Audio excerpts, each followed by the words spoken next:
Hi everyone, welcome to Krishna's world. Summer వచ్చేసింది, తాటి ముంజలు కూడా వచ్చేసాయి. ఈ హాట్ వెదర్లో కూల్గా తాటి ముంజల పాయసం చేసేసుకుందాం.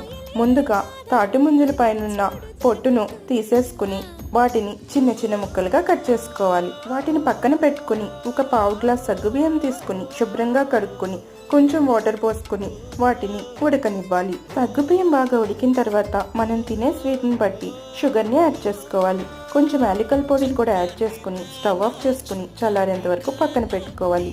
తరువాత ఒక మిక్సింగ్ బౌల్ తీసుకుని దానిలోనికి కట్ చేసి పెట్టుకున్న తాటి ముంజలు, ఉడికించి పెట్టుకున్న సగ్గుబియ్యం, కాచి చల్లార్చిన పాలుని యాడ్ చేసుకుని వీటన్నిటిని బాగా మిక్స్ చేసుకోవాలి.